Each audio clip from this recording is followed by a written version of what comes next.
يا رسول الله سلام عليك يا رفيع الشان والدرج يا رسول الله سلام عليك يا رفيع الشان والدرج.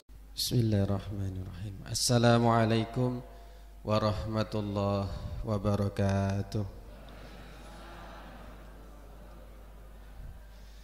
Innal hamdalillah nahmaduhu wa nasta'inuhu wa nastaghfiruh wa na'udzu billahi min syururi anfusina wa min sayyiati a'malina may yahdihillahu fala mudhillalah wa may yudlil fala hadiyalah. Asyhadu an la ilaha illallah wahdahu la syarikalah wa ashhadu anna Muhammadan abduhu wa rasuluhu la nabiyya ba'dah. Allahumma salli wa sallim wa barik ala sayyidina Muhammadin wa ala alihi wa sahbihi ajma'in, amma ba'd.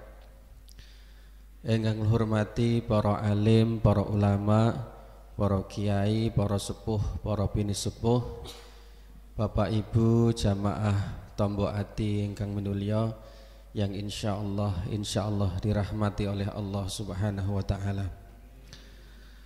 Alhamdulillah Allah Subhanahu wa taala paring kula panjenengan sami saged ngempal dumateng majelis yang insyaallah diberkahi oleh Allah. Mudah-mudahan krawuh panjenengan sami tercatat sebagai amalan makbulan indallah. Amin amin ya rabbal alamin. Salawat kanthi salam kaunjuk dumateng Kanjeng Nabi besar Muhammad sallallahu alaihi wasallam.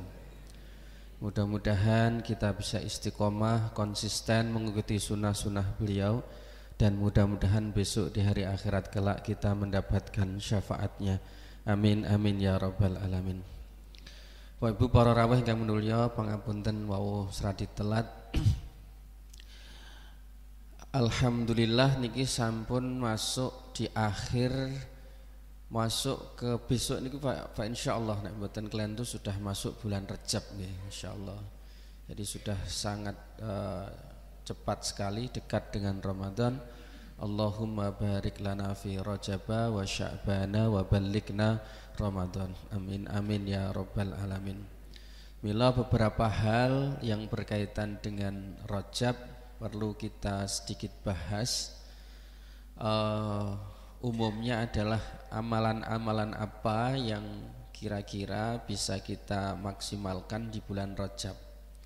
Karena bulan Rajab itu masuk dari salah satu Ashhurul Hurum, bulan yang disucikan oleh Allah, Rajab Mudhar. Kata Rasulullah, bulan ini sering banyak dilupakan. Maka untuk mengingatnya dan agar tidak terlena, karena menuju persiapan juga bulan suci Ramadan. Ingkang sepindah para ulama salafus soleh itu jika masuk Rajab itu yang dilakukan adalah berdoa. Jadi memperbanyak doa. Ibnu Umar radhiyallahu taala anhu, beliau pernah berkata bahwa khamsul layalin la yuraddu fihinna ad-du'a. Ada 5 kondisi malam di mana doa itu tidak akan ditolak oleh Allah. Jadi beliau mengatakan yang pertama Lailatul Jum'ati, jadi malam Jumat, wa awal lailatu min Rajab, dan awal malam Rajab. Berarti masuk maghrib niku dalu sudah masuk kategori awal pertama bulan Rajab, sehingga niki dipun suwun untuk memperbanyak doa karena doanya tidak ditolak oleh Allah Subhanahu wa taala. Memang dalam Al-Qur'an Allah Subhanahu wa taala berfirman, ud'uni astajib lakum, berdoalah kepadaku niscaya pasti aku kabulkan. Cuma orang-orang niku ngaten, kalau Allah itu memohon, kita diperintahkan untuk berdoa dan pasti dikabulkan, lalu mengapa ada doa-doa yang tidak dikabulkan? begitu biasanya. Kenapa sudah berdoa tapi tidak dikabulkan oleh Allah? Apalagi dalam surat Ghafir ini, wa qala rabbukum ud'uni astajib lakum innalladzina yastakbiruna an ibadati sayadkhuluna jahannama dakhirin. Jadi orang-orang yang tidak berdoa itu dianggap orang-orang yang sombong. Nah, pertanyaan wau secara sederhana, apa yang menjadikan doa itu kemudian tidak dikabulkan oleh Allah? Yang paling penting adalah satu, husnudzon rin, bahwa semua doa-doa yang kita ucapkan, kita mohonkan kepada Allah pasti dikabulkan oleh Allah. Tapi kalau tidak dikabulkan yang berkaitan dengan duniawi, niku keranten tidak dalam kondisi terpaksa. Artinya tidak dalam kondisi kepepet. Amma yujibul muttarra idza da'ah wa yakshifus su. Kalau di posisi pun kepepet, tidak ada jalan lain, pasti dikabulkan oleh Allah. Napa malih di posisi masih berkelimpahan. Nah, itu makanya doanya menunjukkan kita ini bergantung kepada Allah. Makanya kenapa kok orang disebut sombong kalau tidak berdoa? Karena doa itu tidak hanya ibadah, tapi juga doa niku mempertegas posisi kita sebagai hamba Allah, Allah sebagai Khalik yang kita minta. Makanya jenengan kalau selalu Allah itu punya sifat namanya Somad. Terus selalu bergantung kepada Allah, itu menunjukkan kebaikan kita. Yang nomor kali amalan yang banyak dilakukan tentu adalah berpuasa, itu memperbanyak bulan puasa. Makanya dalam satu hadisnya dari Usamah bin Zaid mengatakan, ya Rasulullah, lam araka tasumu syahron minasyuhur ma tasumu min Sya'ban. Jadi kenapa kok di bulan Rajab itu watah jenengan poso, kok yang saya juga tidak melihat seperti mana panjenengan di bulan Sya'ban. Bulan Sya'ban karuan ya. Maka beliau mengatakan bahwa itu bulan yang banyak dilupakan orang dan bulan di mana diangkat amal. Nah, saya ingin di posisi ketika diangkat itu amal itu di posisi puasa. Terus Kanjeng Nabi mawon subhanallah niku menginginkan di posisi ketika diangkat amalnya di posisi sedang berpuasa. Apalagi kula panjenengan sami. Sing nomor 3 niki jarang dilakukan. Kalau berkaitan dengan bulan Rajab niku, dan ini dilakukan oleh Imam Syafi'i. Napa niku disebut atirah. Atirah niku mbeleh hewan kurban sekados jenis hewan kurban yang disebut rojabiyah. Jadi menyembelih hewan kurban disedekahkan di bulan Rajab, maka disebut sebagai rojabiyah. Insyaallah. Ini dan itu dilakukan oleh Imam Syafi'i. Niki jarang nggih. Momong jenengan gadah wedhus, jenengan beleh wedhus terus jenengan bagikan. Nek ra duwe wedhus nggih pitik. Nek mboten gadah pitik manuk terus. Wis pokoke sak gandhae. Disebut atirah. Terus bulan penuh dengan sedekah, khususnya yang berkaitan dengan sembelihan. Semakin besar nggih semakin sae. Nah niki cedhak to nggih kalih pasar kewan niki. Nggih alhamdulillah. Kula jaman riyen sumering Pak mriki. Tapi kula pun kapok, soalnya kula niku kalah karo belantik. Kok nek kadung mlebu ngono ora iso metu. Terus ingkang nomor sekawan niku memperbanyak istighfar, memperbanyak taubat. Dan niki saya memfokuskan, yen sewu kula fokuskan ini bulan mawas diri, bulan untuk kemudian mengevaluasi diri kita, khususipun untuk tidak berbuat zalim. Karena bulan-bulan yang disucikan itu melakukan kebaikan berkali lipat. Tapi naudzubillah kalau keburukan dilakukan itu juga berkali lipat dosanya. Makanya kata ulama, meskipun di bulan lain juga tidak diperbolehkan, tapi di bulan ini khusus bulan-bulan yang disucikan ini hindari betul untuk tidak melakukan khususnya perbuatan yang menzalimi orang. Terus enten sebuah kisah sopir taksi terus di Arab biasanya nggih wong-wong Sudan ngaten niku. Lah jane nggih tabrakane niku nggih mboten patoso parah, wong namung cuman sekedhik. Terus sing salah niki sing wong sugih niki nabrak taksi sithik. Tapi nggih ngaten niku nyuwun sewu. Tenggene negara Arab niku sing nabrak iku kadang-kadang luwih ngamuk tinimbang sing ditabrak. Kula niku kadang nggumun kok. Lah lucu meleh lek kanca kula niku dituabrak. Bareng dituabrak niku kan ngamuk wong. Kanca kula kan ngamuk. Ngono ki jawabane wenteng. Lah kowe lagi ditabrak pisan kowe ngamuk, aku wis bolak-balik biasa. Kok aneh lho. Jadi kadang-kadang mereka niku memulai dulu untuk merasa dirinya yang betul dulu. Dan dilalah niki tiyang sugih. Jadi kan pirsa sing jenenge sopir taksi niki dikaploki, Pak. Jadi sopir taksi niki dikaploki, dia cuman bilang hasbunallah wa ni'mal wakil, tak serahno ning Gusti Allah. Asline yo kuwat tenan, didoni pisan. Jenengan pirsa, Pak, subhanallah. Sampai suatu ketika makanya berhati-hati. Adzulmu dzulumatun yaumal qiyamah, kata ulama. Bahwa ada hukuman yang disegerakan selain ukukul walidain, selain durhaka kepada orang tua itu berbuat zalim terhadap orang.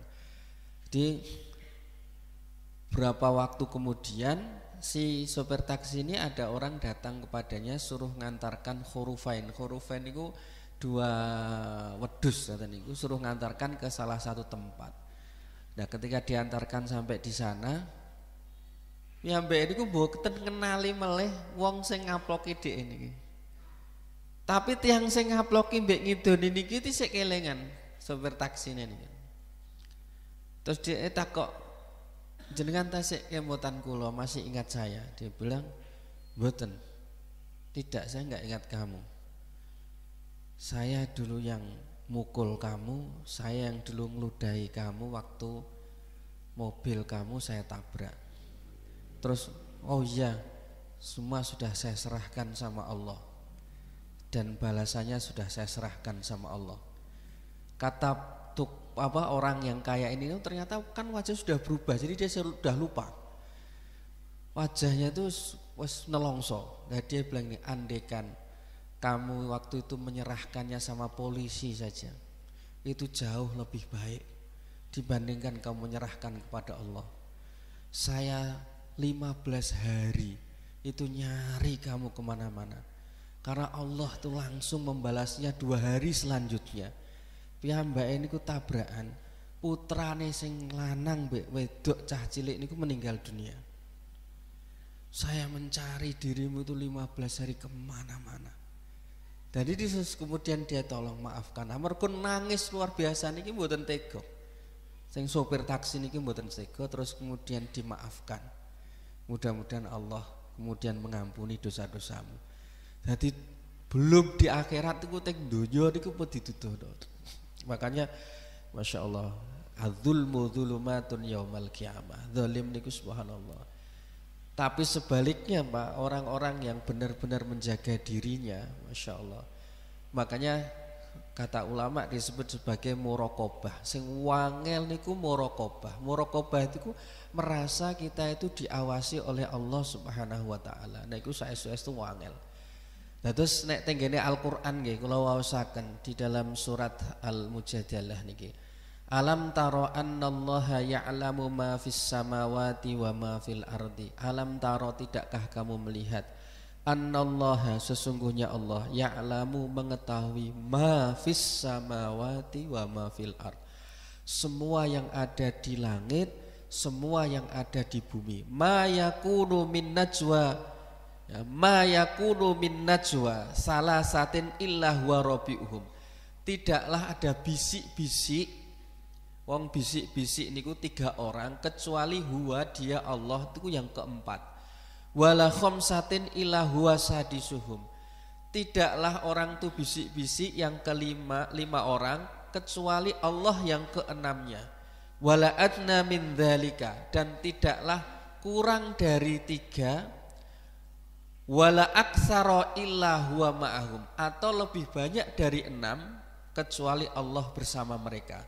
Aina makanu, dimanapun mereka berada. Summa yunabbi'uhum bima amilu. Kemudian besok akan diberitahu atas apa yang mereka kerjakan yaumul qiyamah, di hari kiamat. Di dunia itu ditunjukkan innallaha bikulli syai'in alim. Sesungguhnya Allah bikulli syai'in alim, maha mengetahui terhadap sesuatu. Ini unik. Kenapa kok 3, 4, 5 dan 6? Jadi kalau tidak ada orang bisik-bisik 3 kecuali Allah yang keempat. Kalau itu 5 kecuali Allah yang keenam, atau lebih kurang dari itu atau lebih banyak dari itu. Memang ini berkaitan dengan orang munafik waktu itu yang bisik-bisik, dan saya using bisik-bisik jumlahnya ada 3 dan 5. Tapi subhanallah, mengapa kok jumlahnya disebut 3 kok ora 2 sih? Karena logika sederhananya di bawahnya 3 niku 2. Jadi wala adna min dzalika, tidak kurang dari itu berarti tidak kurang dari 2. Lah nek dimulai dari 2 berarti kurang dari 2 siji. Orang mungkin wong bisik-bisik kok dhewean. Masyaallah. Quran niku nek ndekek angka niku ya tuwa Pak. Jadi wala adna min dzalika, kurang dari itu kan 3, kurang dari 3 kan 2. Kenapa kok enggak dimulai dari 2? Nek kurang dari 2 berarti siji. Dan nek siji kan mboten bisik-bisik jenenge. Kuwi rondo konslet ngomong dhewe. Oh, mesti deh. Wah, kali subhanallah, wala aksar, tidak juga yang lebih dari itu. Masyaallah. Niki lho subhanallah. Nah, kalau pikir-pikir niku nggih leres subhanallah. Nah, bisik-bisik niku pancen mboten enak. Wong enek wong loro, 3 sing bisik-bisik kaya-kaya piye rasane. Makanya Kanjeng Nabi ngendikan janganlah berbisik-bisik jika ada 2 orang sementara ada orang lain lagi gitu ya. Karena mungkin dianggap ngerasani dan yang lainnya, ada perasaan tidak enak. Nah, muraqabah ini kalau bahasanya Abdullah bin Fatik, dia mengatakan ngeraosaken supados kemudian kita itu diawasi oleh Allah. Beliau caranya gini. Fangdur, lihatlah kalau kamu itu melakukan perbuatan, maka yakinkanlah Allah melihatmu. Kalau kamu berbicara, maka yakinkanlah Allah mendengarmu. Tapi kalau kamu diam, yakinkanlah ilmu Allah, pengetahuannya Allah itu menguasai dirimu. Terus nek misalnya yen sewu kalau panjenengan sami saged mirsani tiyang sing melakukan apa-apa dengan mata kita, itu perbuatan. Tapi nanti kalau ngomong belum tentu, karena dari jauh kan mboten ketok, dari jauh kan mboten krungu. Nah, yakinkan ketika kita berbicara meskipun tidak ada orang jauh, maka Allah mendengarmu. Ya, Allah Maha mendengar. Tapi kalau kita diam, maka Allah mengetahui dengan ilmunya. Loh kok bisa diam loh? Kadang-kadang wong meneng niku mikirno barang sing elek misalipun. Makanya meskipun ada terdetik di dalam hati kita, Allah pun juga mengetahuinya. Dan niku ternyata wangel. Saestu nek dipikir-pikir niku wangel. Keranten apa?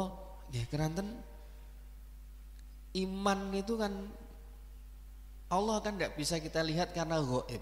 Nah, itu kualitas iman itu ditentukan adanya di hati kita niki. Makanya subhanallah, ada satu kisah ini namanya muraqabah. Ada orang namanya Mubarak, pemuda ini namanya Mubarak. Mubarak niki kerja buruh kebon. Jadi dia kerja lalu mendapatkan upah dari dia kerja di kebun itu. Nah, suatu ketika sing jenenge duwe kebun iki, pemilik kebun ini iki ngaten. Nah, jukukno aku ruman niku delima, buah delima.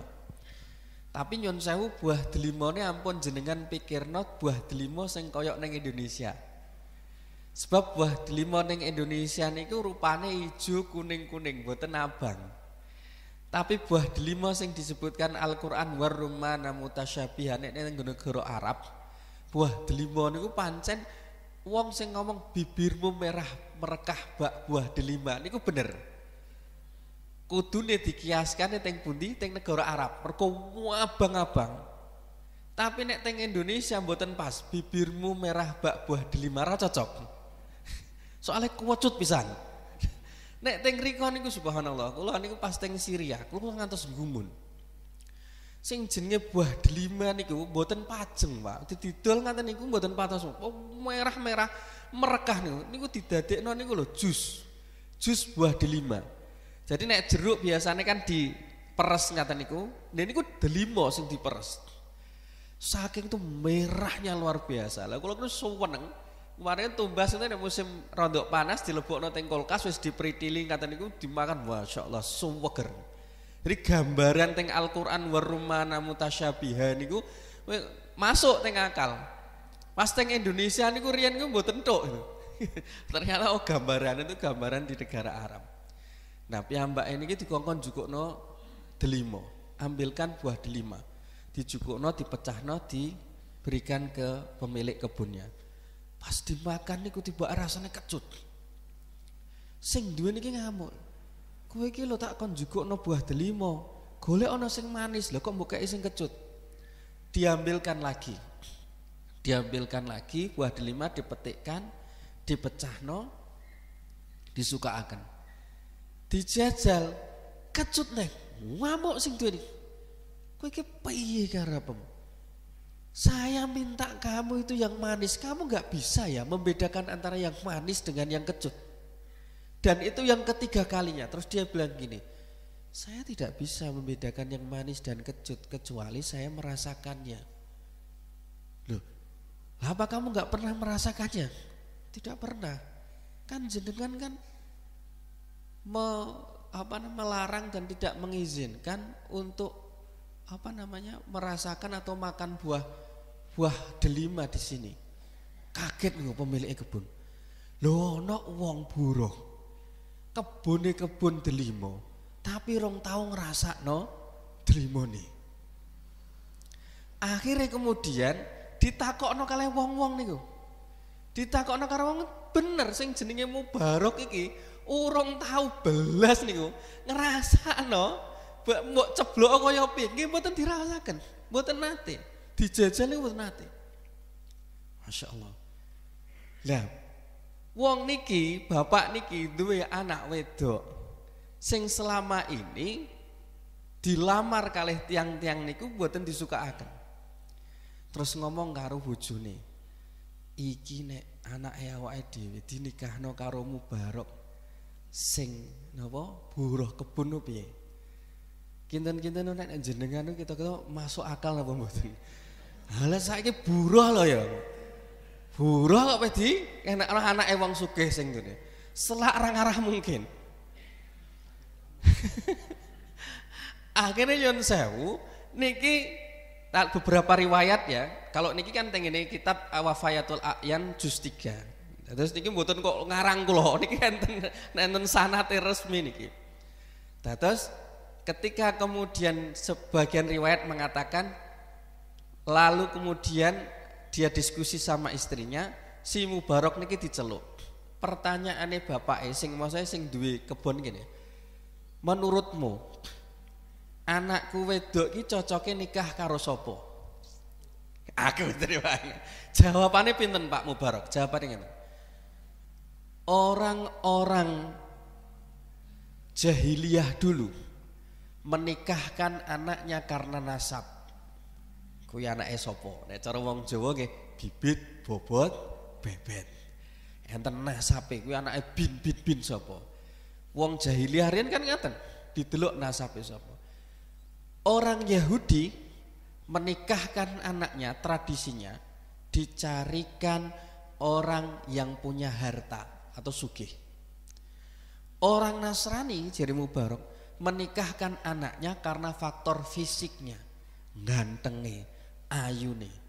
Tapi agama ini menikahkan putra-putrinya karena pertimbangan agamanya. Pinter jawaban Mubarak. Akhirnya terus kemudian, anakku kalau kamu nikahkan sama kamu gimana? Kata Mubarak, silahkan ditanyakan kepada putri jenengan. Ditakokno tenggene putrine niki, putrine balikno nang tenggene bapake. Lah bapak pripun terserah. Bapak setuju. Akhirnya kemudian setuju. Menikahlah dua orang ini. Jenengan pirsa Pak, melahirkan siapa? Sing jenenge Mubarak nih dengan anak ini. Melahirkan seorang putra yang bernama Abdullah bin Mubarak. Ulama besar sekali, termasuk muassis ilmu hadis, awal-awal yang kemudian punya pionir di ilmu hadis, pengarang kitab zuhud yang pernah saya ceritakan kepada jenengan, dihajikan dengan wajah malaikat, dengan wajah Abdullah bin Mubarak gara-gara ada orang yang makan kucing nih loh, be anake goro-goro bapake mati, bojone meninggal, nggak punya apa-apa, terpaksa dia harus makan itu. Akhirnya beliau tidak jadi haji, duit dikekno ki. Tapi subhanallah, Allah menggantikan kemudian hajinya beliau itu dengan malaikat yang wajahnya menyerupai Abdullah bin Mubarak. Mergo tangga-tanggane pas mulih iki ape nyedake ora iso. Padahal Abdullah bin Mubarak ten aku ora kaji. Jenengan nate kemutan kula critakake teng jenengan, enek tanggane wong Yahudi Abdullah bin Mubarak ape ngedol omah cara regane 500 didol 1 miliar. Terus ketika orang datang bilang, "Lho omahmu ki mek 500 kok iso mbok dol 1 miliar?" "Lho ojo delok omahku, bener omahku regane 500, tapi tanggamu Abdullah bin Mubarak regane luweh teko kuwi."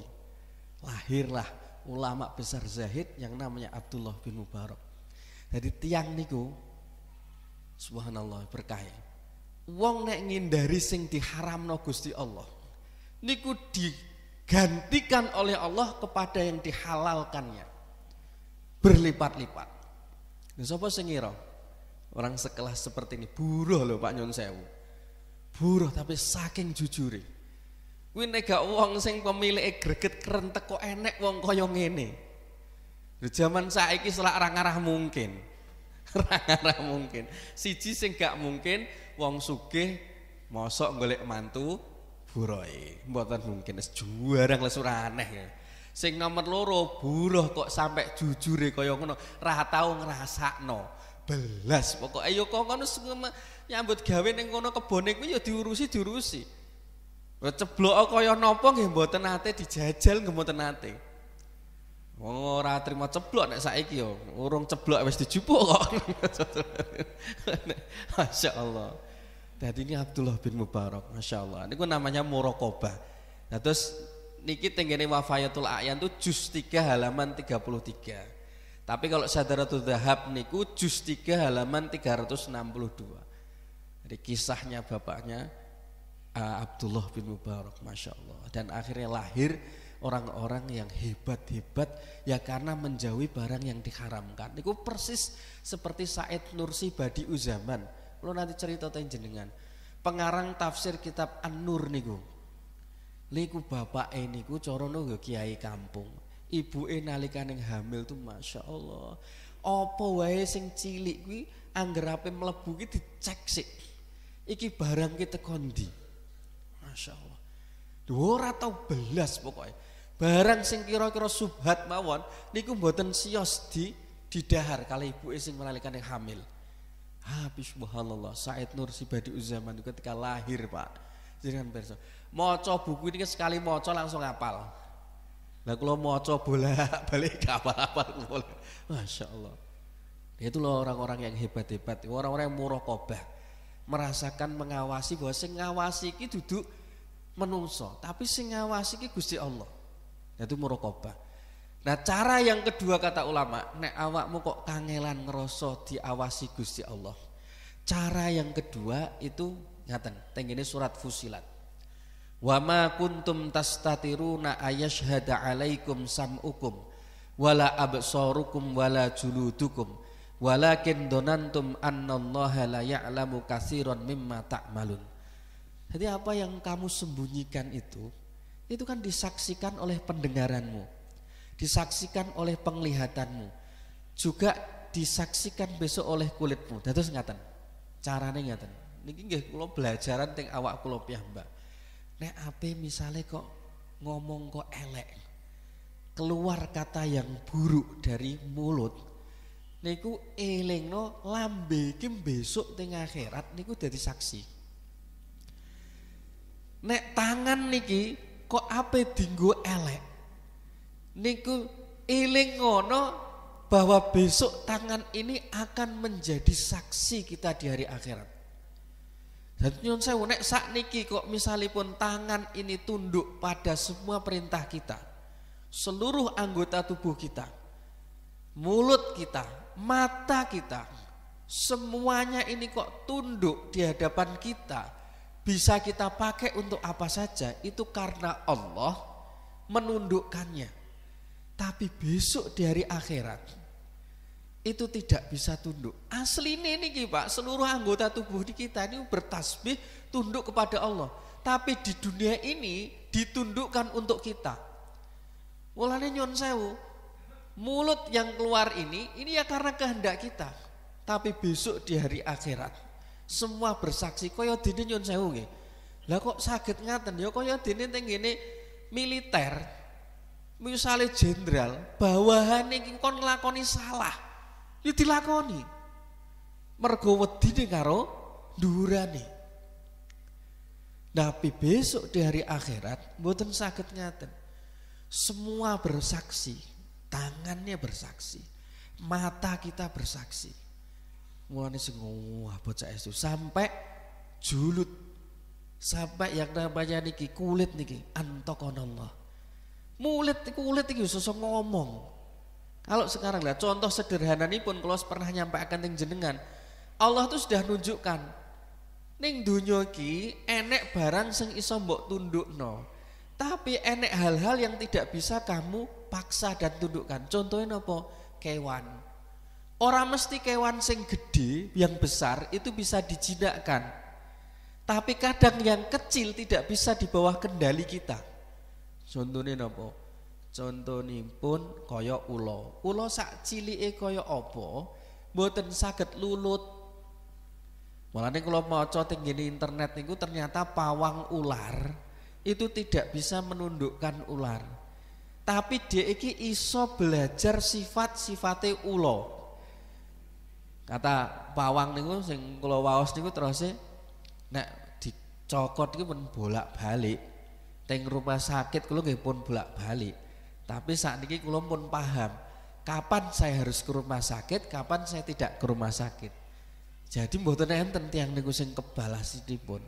Niki contohipun, da ula niku mboten saged cara ngono dijinakkan niku mboten saged. Iku contoh kecil. Tapi sing gedhi kaya dene gajah malah justru bisa dijinakkan. Niku contoh sederhana.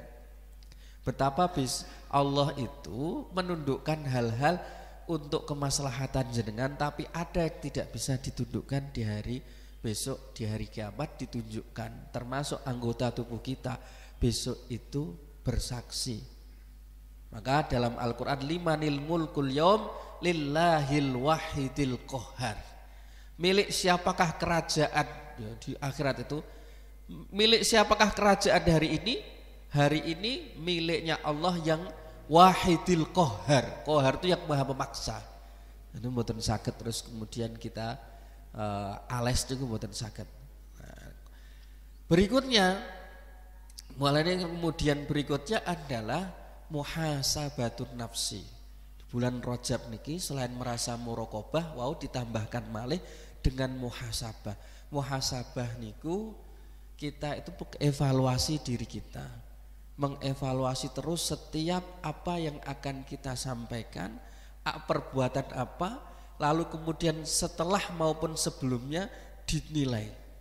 Kira-kira apakah berdampak baik untuk akhirat kita ataukah tidak. Bahkan yang ada di dalam niat kita. Malah ini sampai teng Al-Quran, kul in tukhfu ma fi sudurikum au tubduhu ya'lamullah. Katakanlah yang kamu sembunyikan, yang ada di dalam dadamu, au tubduhu atau yang kamu tunjukkan, ya'lamullah. Wa ya'lamu ma fis samawati wa ma fil ardi wallahu ala kulli syai'in qadir. Kata ulama, kenapa kok dimulai apa yang kamu sembunyikan di dalam dadamu? Karena rata-rata wong niku nyun sewu. Termasuk barangkali ya gitu, termasuk kula. Ngene ngaten. Tiyang niku nyun sewu seringkali menunjukkan penampilannya tidak sesuai dengan yang ada di dalam dadanya. Contoh kayak nyun sewu, kadang-kadang pripun ya? Wong macak apik jobone tapi jerone niku kadang-kadang tidak sama dengan yang ada di penampilannya.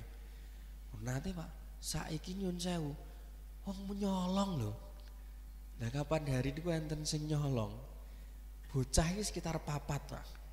Ganteng-ganteng kok. Cah nom-nom yo merecet-merecet.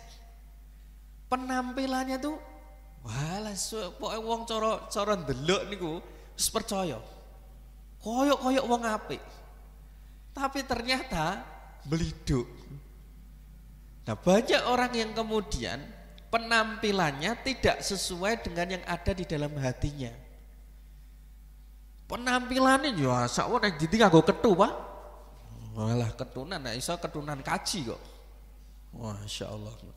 Tapi ternyata mboten sami dengan yang penampilannya dengan yang disembunyikan di dalam hati. Makanya sampai Allah kemudian berkata, yang kamu sembunyikan di dalam hati dan yang kamu tunjukkan itu Allah mengetahuinya. Karena perlu hati-hati mencorok kasarannya, klik untuk menyesuaikan antara yang ada di luar dengan yang di dalam.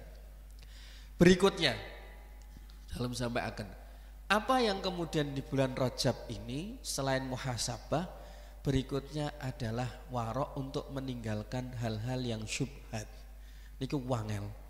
Karena kata ulama, warok itu meninggalkan sing samar-samar antara ini halal, ini haram.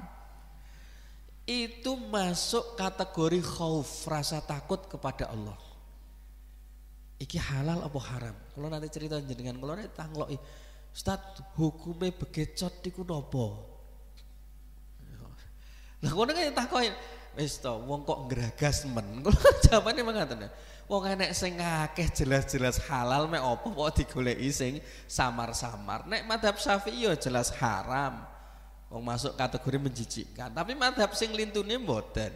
Tapi tinimbang subhat, iki halal apa haram bingung, lebih baik ditinggalkan. Nah, kula niku kapan hari sareng-sareng kalih kanca. Dijak tenggene restoran niku, jenenge restoran larang. Niku termasuk ikan, seafood, nah teng mriku entek kepiting. Kepiting niku gawedhe niku. Walah, soalnya jenengan delok niku harga. Lah kula niku mboten mangan. Jenenge, kenapa kok gak gelem mangan? Nek rajungan aku pangan, nek kepiting aku mau. Nek kepiting aku mau. Tapi wong ki ya lucu kok. Nek yuyu haram tapi nek kepiting gede kok halal. Mergo daging ki lho akeh gede. Tapi memang MUI menghalalkan. Yen sewu nggih, MUI kepiting niku halal. Kula pun membaca fatwanya. Tapi anjenengan ampun melok kula. Nek kula niku nek rajungan halal, nek kepiting kula mboten wani. Dadi kok segewedhe kaya apa ndah, kula mboten wantun. Kan benten lho Pak rajungan kali kepiting niku. Nah, terus nek sing berfatwa halal nggih monggo mboten napa-napa. Tapi kula niku nek rajungan niku walah games kok kata rajungan. Tapi nek kepiting niku wis pangan ana awakmu aku mau aku ngono. Enak iki jenenge. Ngono ki nggih pembeli kula. Iki ora kepiting iki rajungan. Aku lho rapal rajungan mek kepiting. Dari jan sewu kadang-kadang sifat-sifat kayak gitu nek kula terapkan ning awak kula piyambak. Termasuk nyon sewu kanca kula niku kantos jegek. Kula nek dijak mlebu restoran kok tak delok ketoke iki rondok-rondok subhat, kula mboten mangan. Luwih HP kula tinggal. Mulane sakniki nek kanca kula niki kula teng Bojonegoro, ora ngarah gelem ngejak kula teng ngene restoran-restoran sing kira-kira kula niki nyun sewu ragu. Niku pun apal. Termasuk nek pas ngantenan. Mantenan kok mlebu nyun sewu, tak delok cateringe kok ketoke cateringe meragukan, kula mboten mangan. Wis mlebu, baik. Apa nyun sewu wis mengucapkan selamat, donga kan intine kan ngenten to. Lah wong gak saiki ditepakno 100.000 ndene ngleboni jenenge. Pah piye rugi lho kowe sakmono nek sate etekan ora mbok pangan jenenge. Ya karep wong niate kan beda-beda ngono. Nek niatmu ngono ya sak karepmu ngono. Wong piye mangkep mang wis tak kosongi wetengku kok jenenge. Wis siap-siap gak mangan kok ngono. Nah terus Yun sewu, kenapa kok saya mengatakan gitu? Karena memang para ulama niku yes agak berat. Ngelatih niku ngelatih awak niku pancen nggih abot. Dadose kata ulama nek kuwi mbok terapno ning awakmu dhewe ora apa-apa, tapi aja mbok terapno ning ngene wong liya. Dalam arti ketika itu masih kondisi ikhtilaf, berbeda pendapat, maka mudahkanlah. Tapi nek kagem piyambak, saya sendiri misalkan nggih kula sak ketat-ketate piye carane supaya niki ketat ngeten. Lah termasuk zaman riyin warok niku ulama subhanallah. Kula niku sampai gumun. Dados istilah warok niku tidak hanya meninggalkan subhat saja, tetapi sampai meninggalkan popularitas. Termasuk Pak, ulama riyen niku sampai menjauhi uwong niku dolan teng omahe. Kula sakniki nembe paham, kok enek ulama kok rapate gelem ditamoni. Niku rondok paham kok akhirnya. Saking no piyambake niku menjaga dirinya supaya hatinya ini selalu tetap kemudian normal dan wangel. Ora gelem populer. Nek cara populer nggih, wong sing populerno ora piyambake sing ngiklanno. Sakniki kan kathah sing mengiklankan dirinya. Mencitrakan dirinya supaya lebih populer. Kok ulama riyen niku mboten. Harus kula ketika membaca ini di antaranya contoh nipun Imam Ahmad bin Hambal, muridipun Imam Syafi'i niku Pak, nate. Jenenge ulama alim soleh. Niku nan doane mesti lak mustajab. Lah suatu ketika niku ada ibu niki sampun kinten-kinten 20 tahun mboten saged melampah. Dados dengkule niki napa nggih wong jenenge tiang mun sepuh tapi juga kena sakit kaki. Terus bilang sama anaknya, "Le, jalukna donga karo wong soleh kalau nggone Ahmad bin Hambal."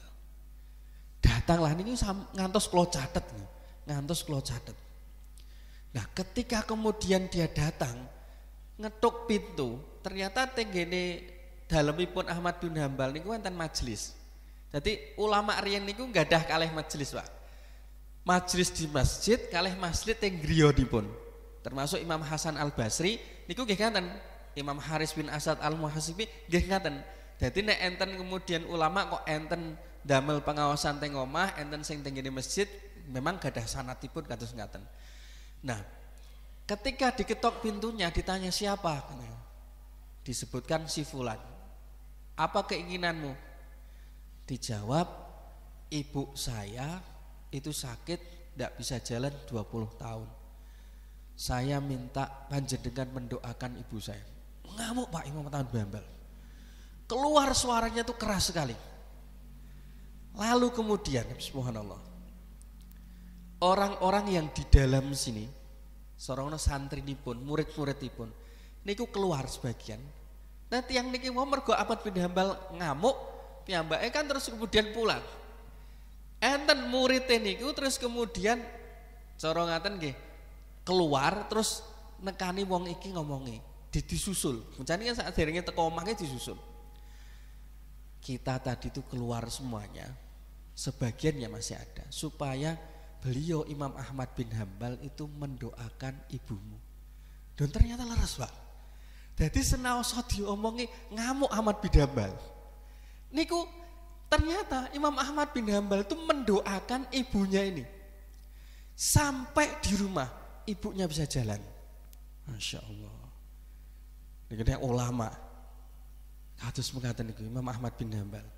Beliau pernah sing ngomong ngaten. Lah nek kabeh njaluk donga karo aku, lah sing ndongakno aku sapa? Lah nek kabeh sing njaluk donga aku. Karena beliau kan ilmu ya, supados tiyang niku nggih warokipun niku lho, waroknya itu lho yang Masya Allah. Nah termasuk teng mriki nyuwun sewu. Niki termasuk Abu Dawud At-Ta'i.